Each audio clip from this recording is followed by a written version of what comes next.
All right. Hi, everybody. Welcome to another session of Awaken Your Relationships. I am Julie Murphy, and I have written a book called Awaken Your Wealth. And I am in the money business, but what I have come to realize is that the money is the result of everything else. So we work things out or we act it out, and we do it through our money, our health, and our relationships. And so I have started this awakening series to be with experts to help us in those other areas of our life, because I'm the money chick. Whereas Rita, my friend here, she is the expert in relationships. So Rita, tell everybody all about yourself. Hi. Well, I come from a background of my own trauma.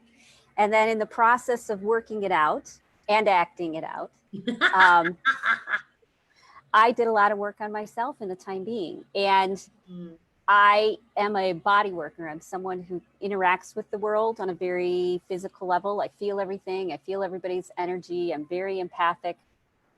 And so it was a natural fit for me to go into relationships, and relationships not from the way of typical psychotherapy or counseling, but relations from the viewpoint of the body. You know, how do we, what can we do for ourselves physically that will allow us to show up in relationships in a mature adult way that respects both parties involved. Yeah, so, and I do that with narcissists, codependent relationships mainly. Well, and I think that's a big key of it, right? Is showing up when we're responding from our emotional sides. You know, I heard you say this week, when you respond from your trigger, you're not necessarily in your smart side of your brain, that you actually get dumber when you are responding in your trigger, which is probably, I would presume, why we then go back and go, oh, I want to take all those words back, because you're realizing your brain goes, oh, I shouldn't have responded that way, because you're in your emotional trigger as opposed to being in a place of reasoning it out in your mind. And that, what was the statistic, that you become 40 to 60% dumber in your response when you respond from your emotional trigger in the world? You do, and you can't problem solve your way out of it. You know, and some people, you know, for me, I tried out all the different stress patterns. You know, at some point in time, I would try, you know, disassociation in the relationship, and that created all of its own problems. So I said, okay, maybe I'll try fighting back, and that created all of its own problems. I said, okay, well, maybe I'll try ignoring it. That created problems. And I said, well, maybe I'll try to control the other person by giving them everything they ever wanted in their life and see if that works. Yeah, maybe I'll get, you know, maybe I'll become like some really tough motorcycle chick that doesn't, you know, let anybody push her around. And I tried all of those patterns until I discovered that they were all the same pattern. They were all the same response, your stress response. And that you actually have to be in a different part of your brain, in a different part of, you have to be activating a different part of you and in touch with your brain and your heart and your gut in order to respond, in order to be where you need to be. You don't need to be in stress, reacting. All of those will cause bad, negative consequences. You need to be in your aligned self. Yeah. Well, and so there's this place, particularly for so many women out there, and I know men that fall into this as well, but women in particularly, like, we're not really, you know, there's that whole connotation of, oh, there's the bitch. And it's like, because we hit that emotional point and then we come on like a bull in a china shop and it just comes out sideways. So it's about, how do we get to this place in relationships where we can have our voice and communicate from a place of empowerment and not be in this emotional trigger that then gives you the bitch connotation or the asshole for men, right? Because we both have it, but this is where we're seeing a lot of this these days, right? Because everyone is in their stress responses with riots and protesting and pandemics and economic stress points, just to name a couple of them going on today. Yeah. And I'd like to add, you know, another layer to what you just said, which is not only, you know, do we respond in a very strong way when we're in our reaction, but if we expect, people come with lots of different belief systems about women. They're either the whore or they're the virgin. People have all sorts of mother issues. People, I mean, there is so much going on. And a woman, I think many people, many men don't know what it's like to be with a real woman. They only know what it's like to be with someone who's still dealing with their childhood emotions and processing through what's going on. So when a woman is authentically, you know, saying things in a non-judgmental way, even when they are in their power and authentic, they'll be called a bitch. Right. Because it's been there, done that. It's an unknown. Yep, it's an unknown for people, and we're no longer fitting in the box that they want us to fit into. And because it creates conflict for them, because we're not either cowering, you know, or walking in and swinging, clearly then we're lying, or we're wrong, or we can't be trusted, or it's very odd. But we see what we expect to see, we react to what we expect to see, and then that creates what we expected to see. So true. So true. And we don't realize how powerful we are in creating whatever that outcome is. You know, you know, I'm often telling people to step into responding to the world from a place of empowerment as opposed to a victim. And I always use the example of women don't get paid what it is that they desire to be paid, because they don't go in there from a place of empowerment. They go in there asking, can I please have this raise? Whereas men walk in there and say, you know what? I'd like this and I deserve this. And one's from a scarcity and a victim place, and one is from a place of empowerment. Whether you deserve it or don't deserve it, it's about the fact that you believe that you deserve it. What I'd like to add another layer to that too, which is, you know, there's a third answer when you go in and ask for a raise. It's looking at the situation from your boss's perspective and finding a solution that benefits both of you. Well, and that case in point is what I call the divine feminine way of doing it, right? So we all have divine masculine and we all have divine feminine. And the question is how are you doing this dance? You know, think of it like the figure 8. And the ideal place is to be at that point right in the middle where the 8 crosses. And because that is a balance between your own internal divine masculine, which is the doing, the being in competition, pushing, you know, like get to the next place. You know, we've had a lot of that kind of energy in the world, being, whether you're male or female, we've had a lot of that way of operating in the world. And what we've not honored is more of the divine feminine, which is the allowing, the receiving, the, you know, we have to be open to this flow going both of those ways to find that point in between. And that's where, like you're saying, the third outcome is seeing it from the other person's perspective. It reminds me of Stephen Covey's book, you know, 7 Habits of Highly Effective People back in the day, because that's really, you know, you want to begin with the end in mind, and there could be your outcome, his outcome, or the outcome that serves both of you. And that's true whether it's an employer relationship or a personal relationship, right? And when we walk into a situation with that sort of attitude, it helps diffuse any tension. When we walk in any of those stress responses, any one of them, the other person is going to feel that you're in a stress response, and they're going to react to that energy, to that unknown energy. Oh, this person's in a stress response. They can't be trusted. And so then they'll come from a defensive place. So do you think in the stress responses that, you know, in disassociating, fighting back, ignoring, controlling the other person, or being the tough chick, like, any of those in their extremity, like it's either way too much masculine or way too much feminine, that feels like it to me, that you're on the cusp of the edges when you're in Yeah. those response systems on either side.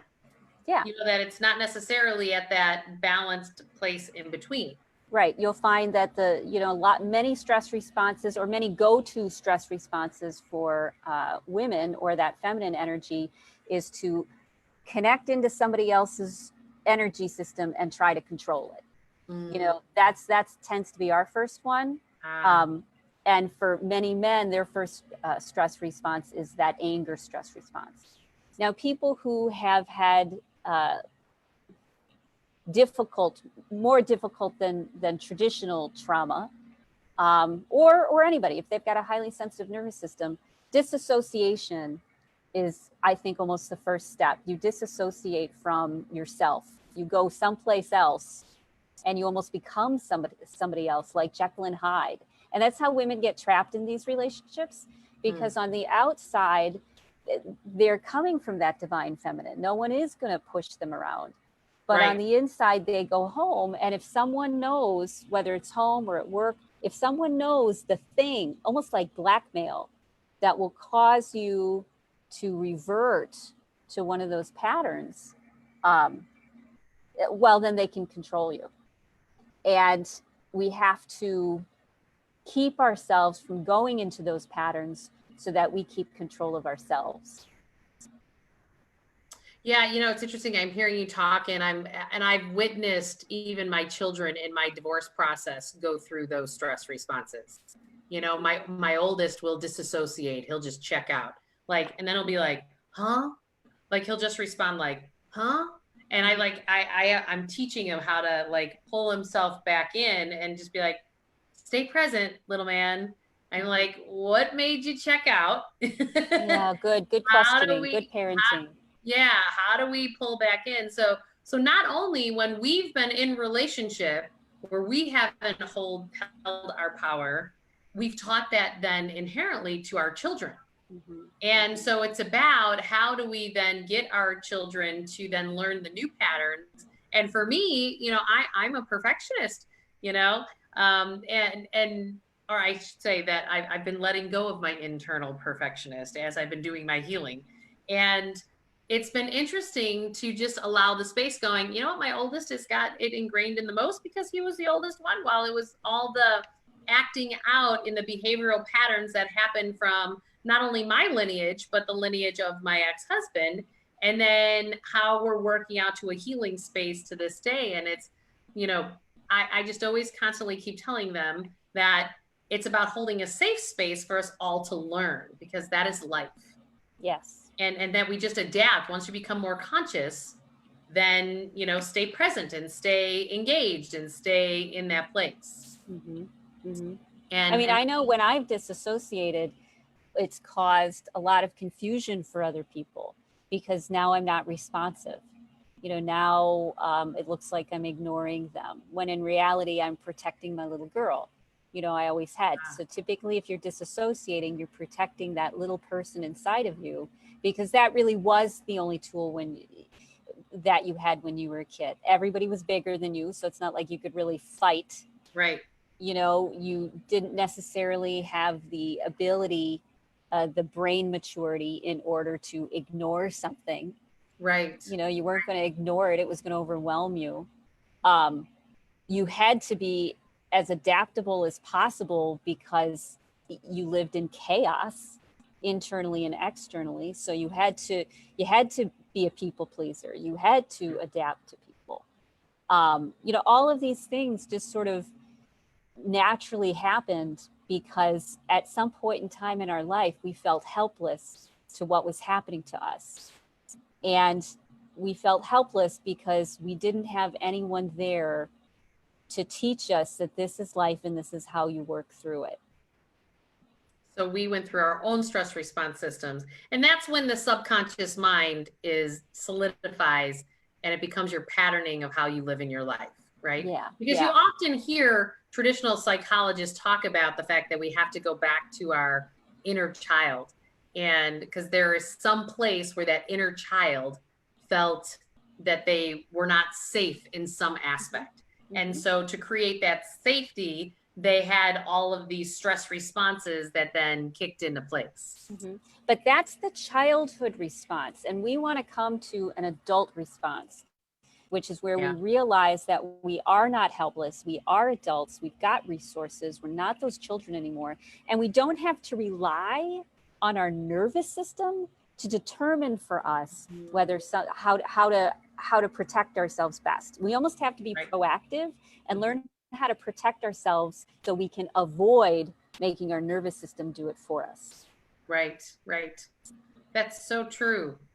And can you explain that a little bit more? Because one of the things I've realized in my own healing process in relationships is that we don't realize how much a hyperactive nervous system actually affects how we interface in the world. And, people will just chalk it up as, oh, she's just flying off the handle, or, oh, that's just who her personality is. And we don't really realize that it's actually our hyperactive and sensitive nervous systems that have this automatic response because of our experiences. And can you allude to that a little bit more for people? Because you've taught me so much there. So our nervous systems, when we don't, trauma is something that happens to us that's unexpected, that we feel helpless about, and we don't have a way to process through it. And if you shift your thinking just a quarter turn, you'll realize that that comes from a physical space too. It's not just a mental, emotional space. And so when we have a trauma, the trauma is actually in our body. And so when our nervous system is responding, it's responding to the accumulation of traumas, which are still in our system, as well as how well we're physically taking care of ourselves. Right. As well as how safe the environment or generally stressful the environment is. So it adds up. And when it adds up like that, then people always feel on edge. We always feel like we're ready to pop. And so people respond from the old beliefs and the old ideas that they created to try to make sense of an irrational, crazy situation. They said once, I read this, that we go back to the place where we felt the least amount of love. And that's one of the things that we trigger from. So when something... And so many people don't even know what that is. Right. And you know what? You don't have to know. You don't have to know. Yeah, give up the need to know, right? Yeah, give up the need to know, because you know what? That way leads towards madness, because your brain will continue to make up stories to try to explain something when in reality you're missing a piece of information. And the piece of information you're missing is lodged in your subconscious, but you can't access it. You can't access it because you are protecting yourself and you're in that narrow-minded space. You've got the answer, and it's only the amount of stress that keeps you away from it. Right. And if you learn how to, that stress, when we think of stress, let's apply it to the nervous system. How stressed is your nervous system? Is your blood sugar low? Is, have you suppressed a lot of feelings? Is everybody coming at you and taking bites out of you? Right. It'll add up, and then you can't control it. You can't stop it, and pop, you'll end up in one of your patterns of behavior. And you don't have to know why, and you assume it's because of the person that just did that thing that made you feel crazy. Never the person who's right there, right? Never. Right. But even if you know that, most everybody around you is going to think that it's your fault. You know what I mean? Like you can say, "Here's the situation." True. Right. You can say, "This is just a situation. This is just a misunderstanding. Let's clear this up." And they'll be like, "No, it's your fault. It's always your fault. It'll always be your fault, and I'm not going to change my mind." That's a tough place to be in, where you're standing there being like, "No, let's look at higher ground." And people are determined to be in their stress pattern. Well, and don't you find that as you're talking, what that reminds me of is like your siblings, right? Those of you who have siblings out there, like that plays out very much so with your brothers and sisters, Mm-hmm. because they see you as this component. Mm-hmm. And this is how you've always been, even though you were in your stress responses as well as they were in their stress responses. Oh, she's just oversensitive. She's just this. She's just that. Right. Or you're the asshole. You're the bitch. Like whatever. And then you get almost, well, if you choose to be, I will say that, pigeonholed into that this is who you are and that defines you and this is how it's going to be.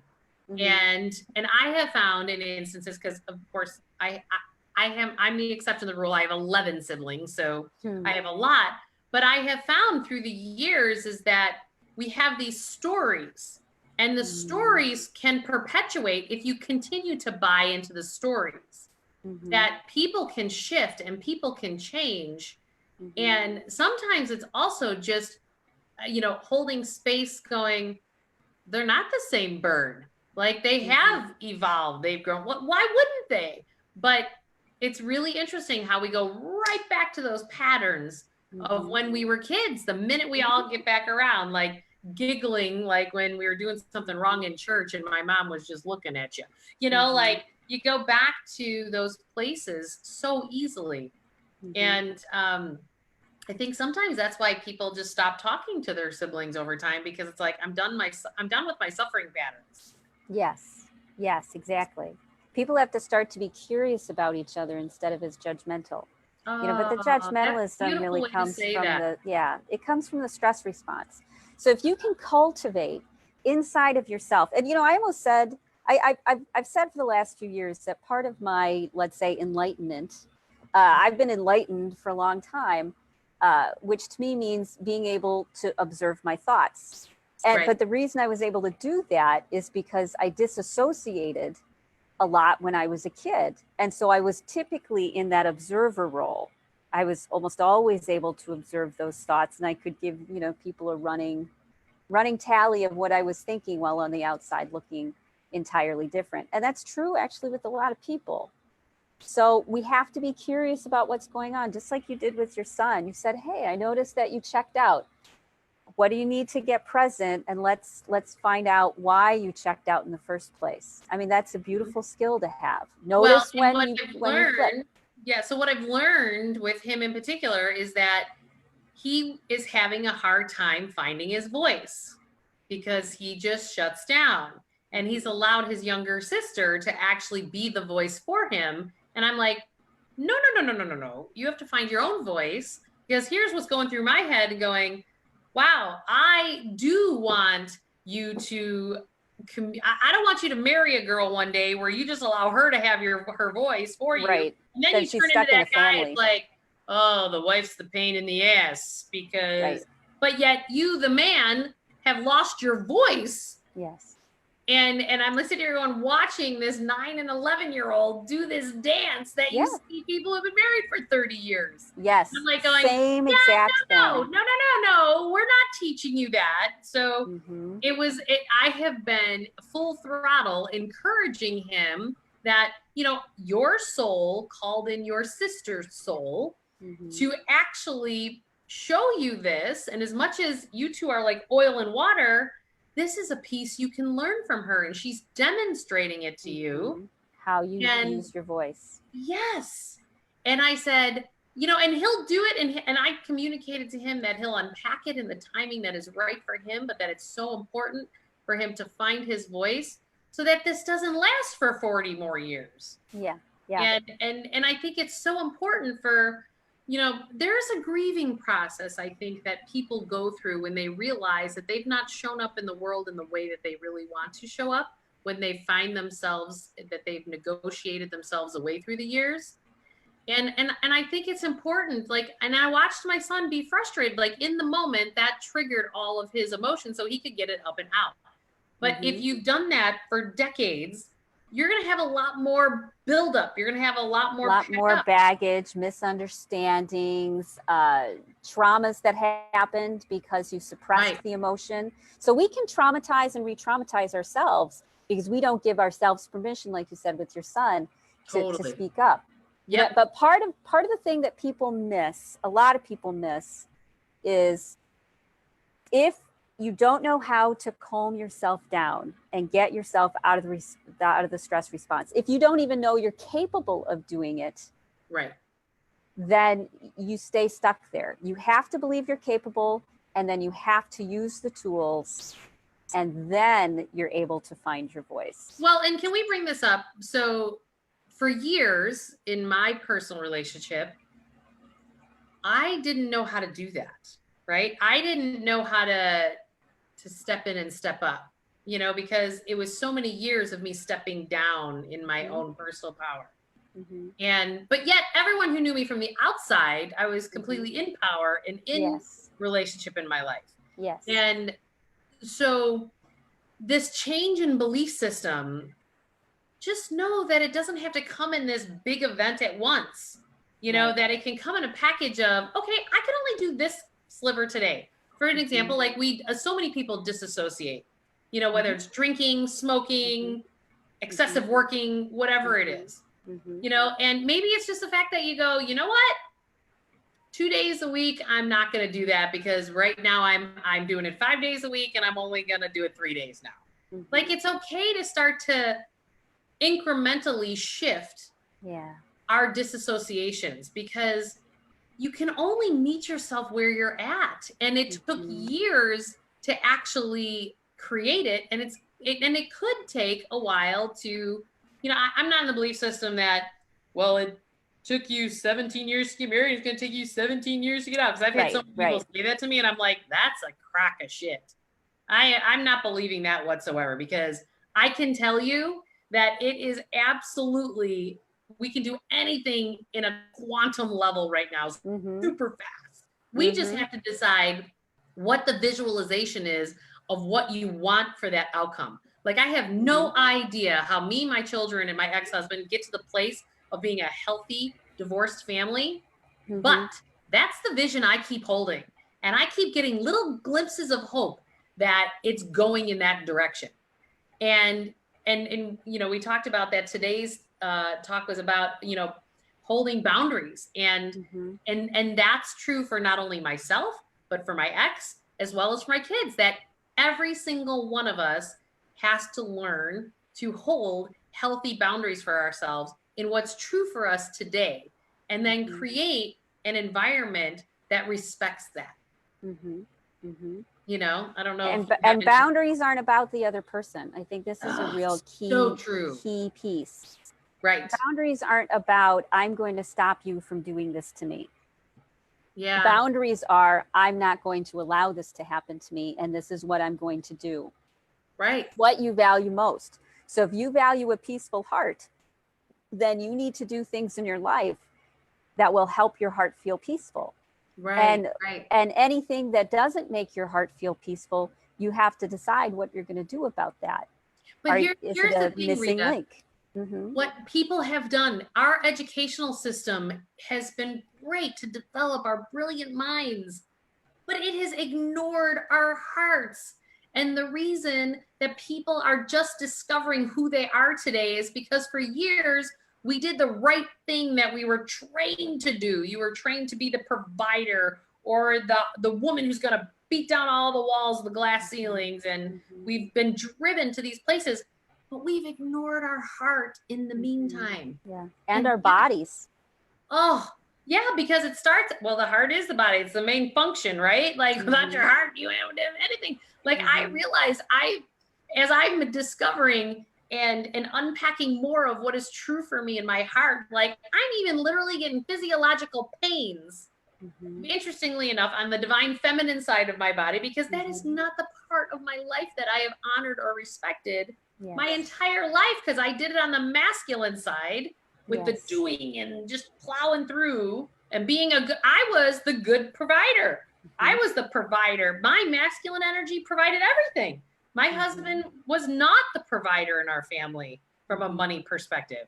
That was me. So it's like, now I'm learning to do this. And on the physical side, it's showing up. Like, I am watching myself activating parts of my body that have been dormant for years. And people find themselves in places of disease when those shifts happen. I've seen so many people, after they've started to unpack their trauma and follow Mm-hmm. their heart, then all of a sudden cancer develops or kidney problems develop. Kidney problems are all about fear. Cancer is all about finding your sense of purpose, you know, and working with Louise Hay and Deepak Chopra, I've learned this through the years, Mm-hmm. you know, and so I couldn't agree with you more in terms of the fact that it really is the heart is Mm-hmm. so key. Mm-hmm. Mm-hmm. We have devalued the feminine in our society for so long that now, in a state of crisis, women are having to break through their own barriers, heal themselves so they can start to heal the world. Yep. Well, and also I am also watching men trying to unpack that too. You know, I have 8 brothers and I'm in a financial field, which is all men. Mm-hmm. So I'm even watching, you know, men in my field, that the men in my line of work who are actually growing and expanding the most are the ones who are more in touch with their divine feminine side, which is like the relationship, you know, because they're holding space, they're allowing space for people to be who they are. And the financial professionals who are doing it in the way of the masculine, which is the push, the competitive, I'm going to sell you a product, blah, blah, blah, blah, blah. Those are the ones who are having the most challenges these days. Mm-hmm. They do, because people don't feel safe.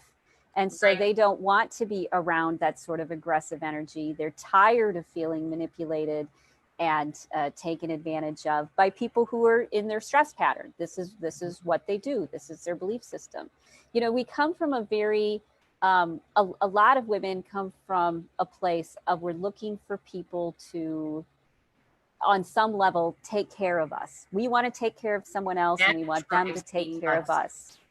And the problem is as adults, we each take care of ourselves and then mutually we take care of each other. You know, like a third, the relationship is a third party. There's me, there's you, and then there's the relationship, and they all have equal status.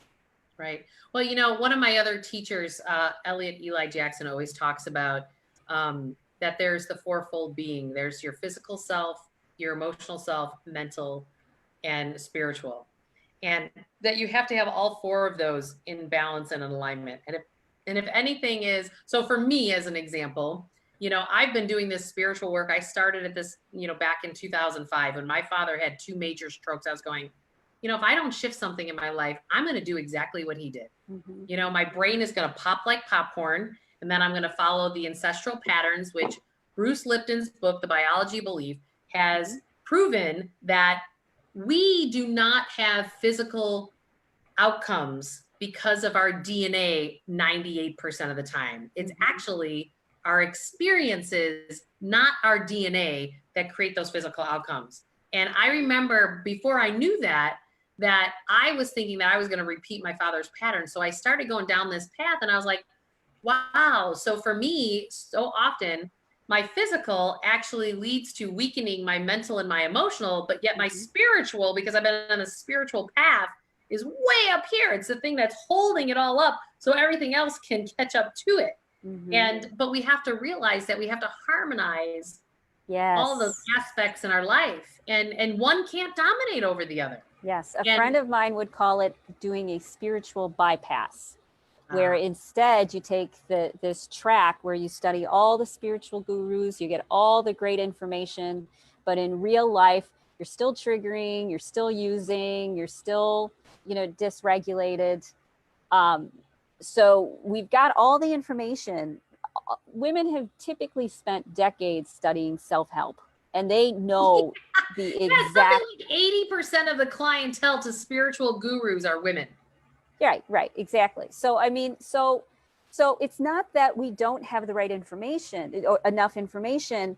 It's that we skipped over the painful part, which was being human and feeling things and being present when other people are angry. You know, one of the reasons people have no problems being so abusive over text or social media is because they don't have experiences of standing face to face with someone while that other person is in pain and they're telling you and you're feeling it.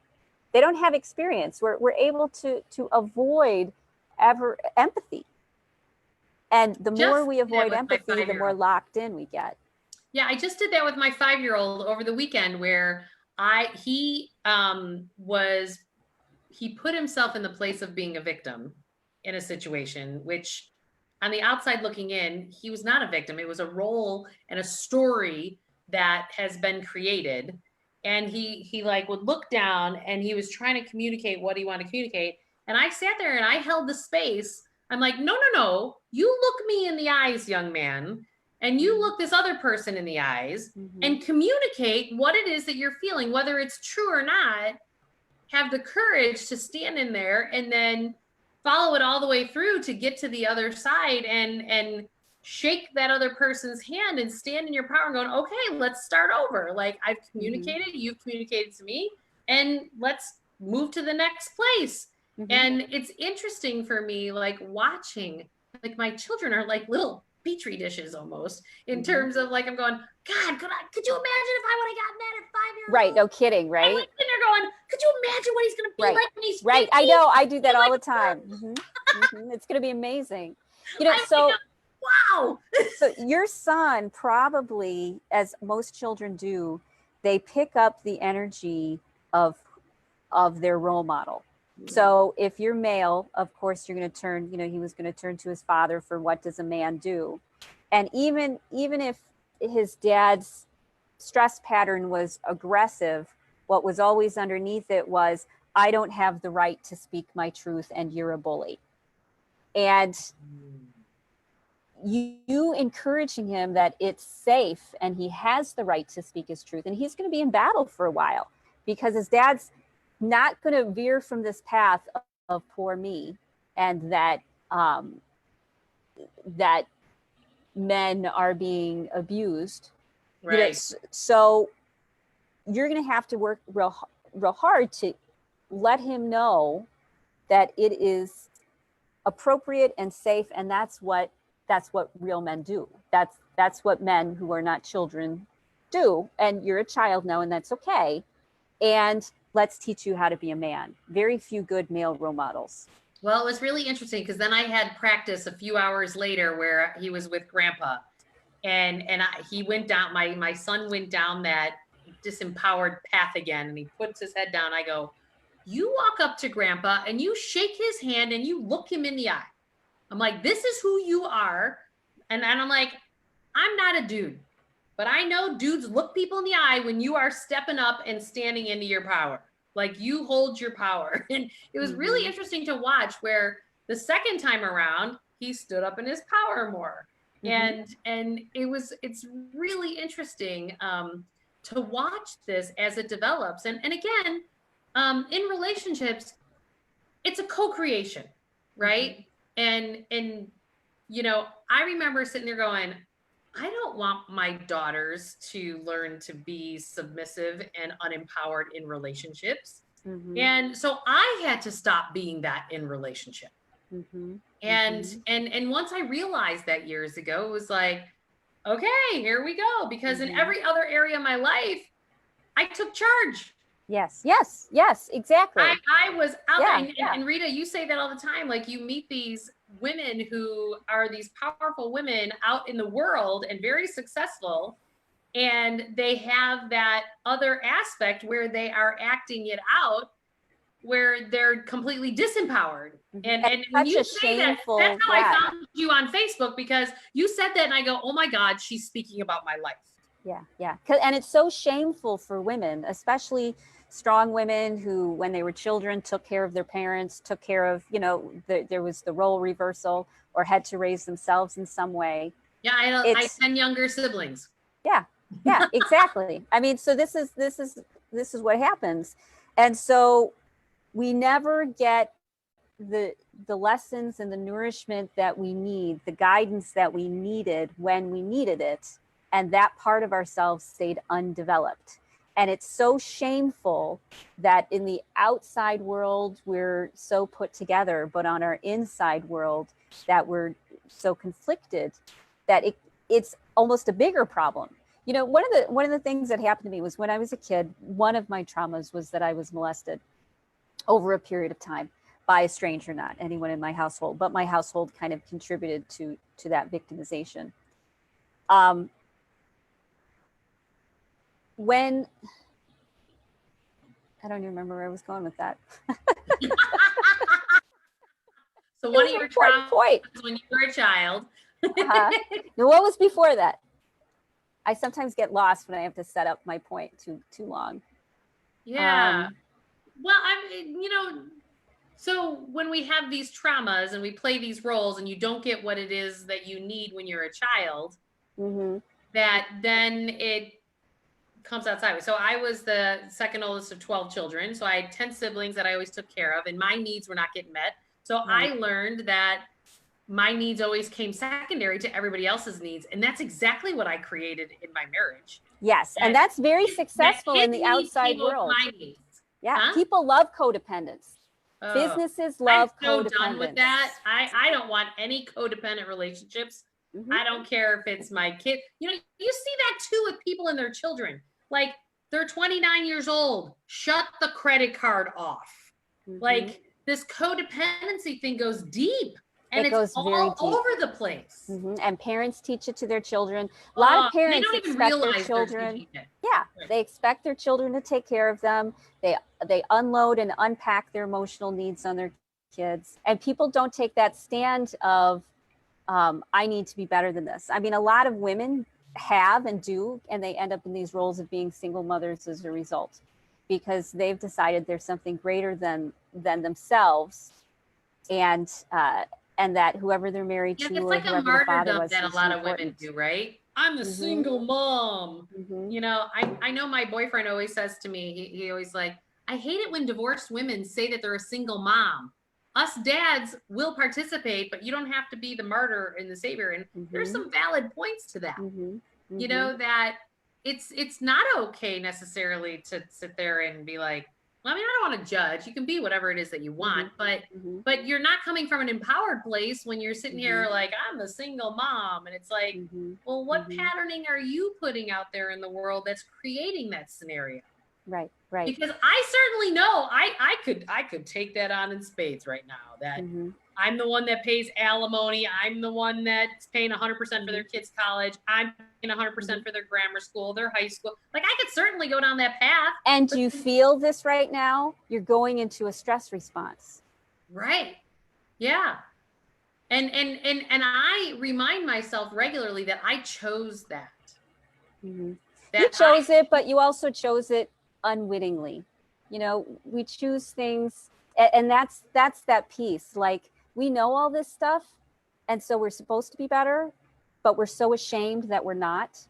We're so ashamed for people to find out that really we're a mess, or that some bully can intimidate us, and that we're intimidated in our own homes, in the places close to us, constantly, 24/7 sometimes, because of rage texts and incessant demands for attention. We learn to ignore ourselves because we were taught it's more important to take care of everybody else, but we're not going to be able to move forward until you start to take care of yourself. Right. Well, it all had everything to do with me taking care of me, and that has been my big lesson, is that, what, I am important enough to do self-love and self-care, and that it's okay wherever it falls for everybody else in my life. And it's going to be okay. Right. Because when you take care of yourself, the universe or God, whatever your belief system is, takes care of the rest. Yes. Because and that's a critical take care piece. of yourself, everything comes to you, which is the feminine way of it, right? You're allowing the receiving of everything else to orchestrate in alignment. So we have to stop trying to control the people in our lives, and instead realize that we create our own inner experience, and it allows us to let go of people and situations so that they can live their life. Right. They can move forward in the way that they need to move forward, and I can move forward in the way that I need to. And when you're able to provide that space, other people are able to relax. My husband took 7.5 years to propose to me. And I was, PO'd about it. And after about 7 years or so, I said, you know what? Maybe I'll never propose. And that's got to be okay. We're going to be together for a long time. And this is okay. This is the choice I'll make. Mm-hmm. And when I did that, my energy shifted, which allowed him to be able to take that step forward. That's where the magic is. I want people to get that, because that is absolutely magical. I remember holding this space and going, I don't know how we get to this next place, but I just know I need to do this for me. Like, I needed to just shift my energy, and then everything rippled effect right into exactly the alignment I wanted it to be. And I'm going, wait a minute, it's this easy, and it's this like magical, like, and it happens in an instant. It's really interesting to me, because we do not as a whole approach life that way. We don't. And people try to convince you that you're wrong, that's not going to work, even though for thousands of years. You know how many people told me that I was absolutely crazy with everything I was going through my divorce process, that I was nuts to let my children go to his house and go there. I go, I have to allow him the space to step up and be a great dad. Yes. And they're like, to get out of the picture. But. Doesn't matter. I'm like, I believe that my children have chose my ex-husband as their dad for their soul to evolve to the place that they're meant to go to. And if I let my fear drive all my decisions, because that's what all of that was with all these other people, and they were just looking out for me. I did, of course. And they were looking out for my kids, but they told me that I had to do something about it. I had so many people chew me out verbally for not going after and putting more protection around for my kids. And I'm going, it's their dad. And on some level, he needs to step into being the dad that he wants to be. And and you have to give him the space to do that. And that the kids want him to be. And my work was to hold that space and allow that space and continue to hold healthy boundaries for me and my kids. But to allow that space for all of us to flourish, for all of us to get to this new place that none of us really know how to get to. Do you ever feel like a comet that's going across the sky, trying to drag along behind you all of these asteroids that don't have any momentum for themselves? It's a little bit fatiguing. And that's instead of being the comet yourself. Instead, we're trying to, we have to pull everybody else along because they're not doing their own work. But if we don't encourage them to do it, then our world is going to be a shithole. So we have to take responsibility for the world that we want to have, which means that we have to be adults, which is exhausting, because it means that you're juggling so many different stress responses and personalities. All the people that loved you, that chewed you out verbally, they did not make things easier for you. No, definitely they added stress to the situation. The most effective thing they could have done would have been to listen to you and the whys and what your perspectives were, and then maybe offered some counsel or thoughts on it, supporting the direction you are choosing to go in the first place, and helping you stay calm and choose it from a level place. That's what we want our friends to do, not to be in this battle of defending yourself against everybody.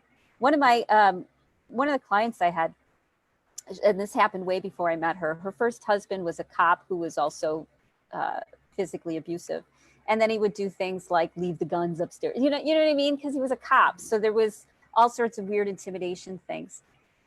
And once she decided to leave, because he convinced her that she was crazy and she needed help, so she went and got help. Sounds like a narcissist. But which was the best thing for her, because now she was, she got help. You know what I mean? She got the help she needed. And she chose a path of, I want my kids to know their father. I want their father, to have the chance, just like you did, to be a good dad.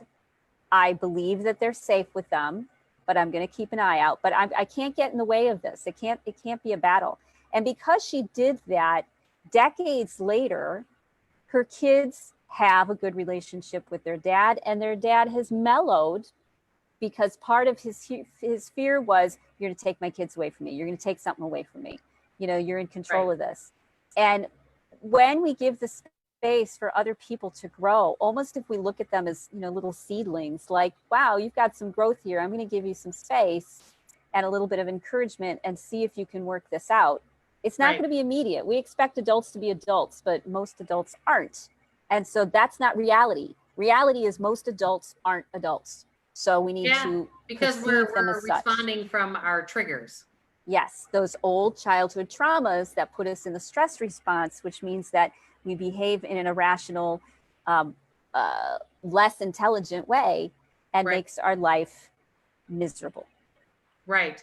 Well, and I think it's really important for people to realize this, that if you're not, if you know that you're not responding from a place of your adult, that it really is about doing the subconscious work.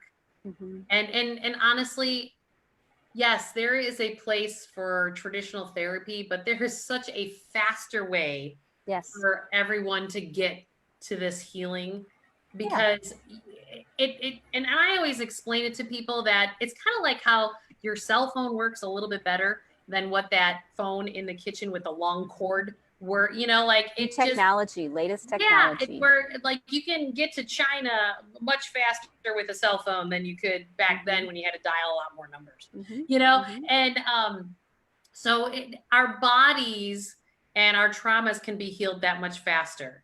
You know, when I sat through this symposium with Deepak Chopra years ago, he said, you know, quantum physics has now actually brought about the fact that if you work with anyone who works in these quantum fields, that something that would take 10 years of traditional therapy can now take 30 seconds. Like that is how fast you can move through the work these days, because professionals now know that. And Rita, you're one of those people that help people through that stuff. Yes, yes. No? I help them learn how to regulate their nervous system so that they can make good choices.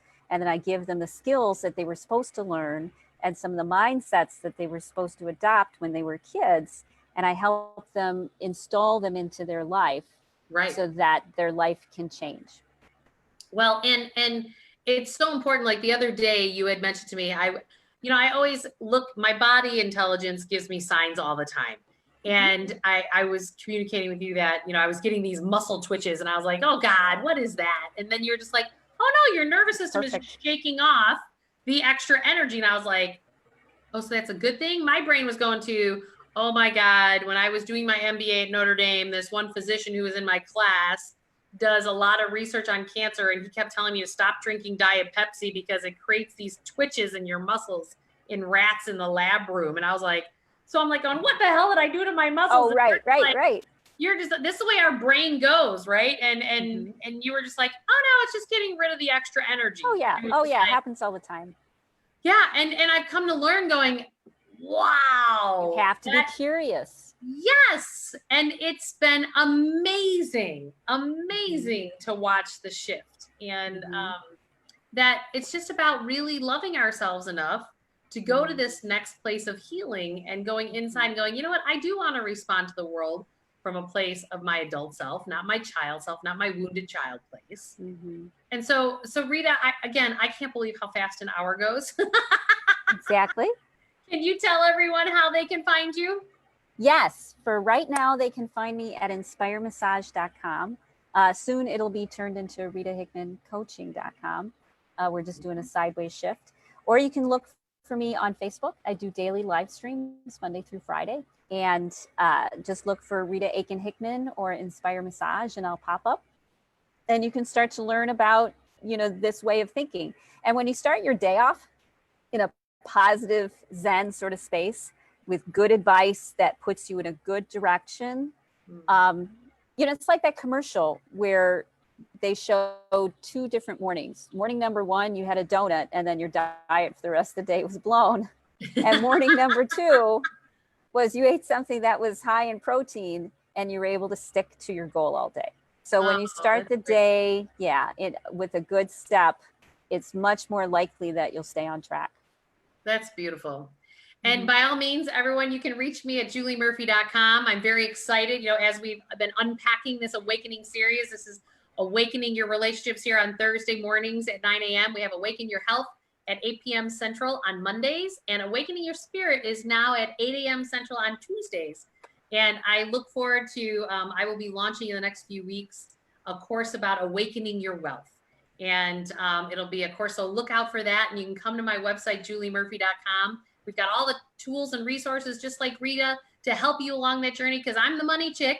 But I have all those other people that can help you in the other aspects that actually lead to the money and the wealth in your life. Thanks, everybody, for joining. Thank you, Rita. Thanks, everybody. And Thanks, we will Julie. see you next Thursday. See you next Thursday. Bye. Bye.